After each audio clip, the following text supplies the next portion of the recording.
Labo de physique numéro 6. Aujourd'hui, nous allons découvrir la notion de résistance électrique.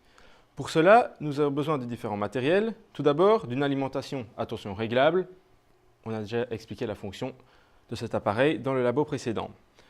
De fils de connexion, semblables à celui-ci. D'un récepteur purement thermique. Nous avons vu dans le cours qu'est-ce que c'était un récepteur purement thermique.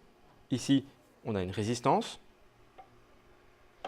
Nous avons également besoin d'un ampèremètre et d'un voltmètre.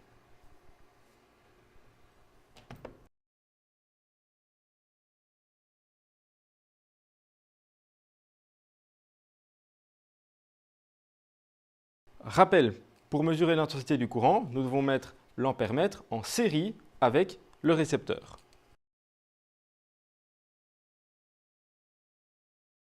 Nous voulons également mesurer la tension aux bornes du récepteur. Plaçons donc un voltmètre en parallèle.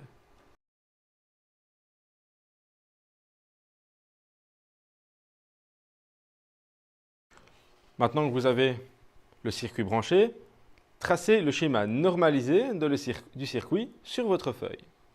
Donc, on va augmenter petit à petit la tension de l'alimentation afin d'obtenir 5 tensions différentes. Et à chaque fois, on va mesurer U et I grâce à l'ampèremètre et au voltmètre afin d'avoir notre tableau de résultats complété.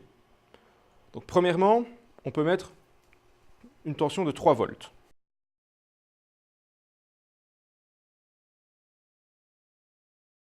Première mesure, regardez les multimètres et complétez le tableau de résultats.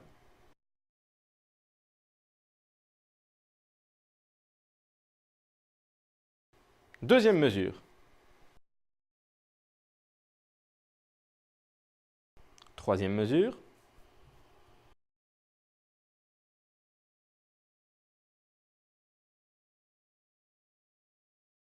Quatrième mesure.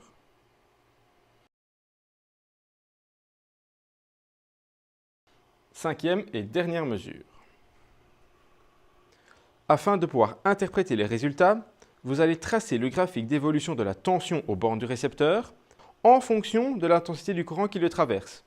Tout ça sur une feuille annexe. Maintenant, vous allez interpréter le graphique et répondre aux différentes questions présentes sur votre feuille. Donc, aux incertitudes près, quelle est l'allure du graphique? Que peux-tu déduire comme relation entre les variables? Quelle formule traduit cette relation? Et enfin, calcule ces rapports en unité SI dans la troisième colonne du tableau de résultats qu'on a laissé pour l'instant vide. Et que vaut en moyenne ces rapports? N'oublie pas de conclure en répondant à l'objectif qui était de découvrir la notion de résistance électrique. Qu'est-ce qu'une résistance électrique? Quelle est la formule associée à cette résistance?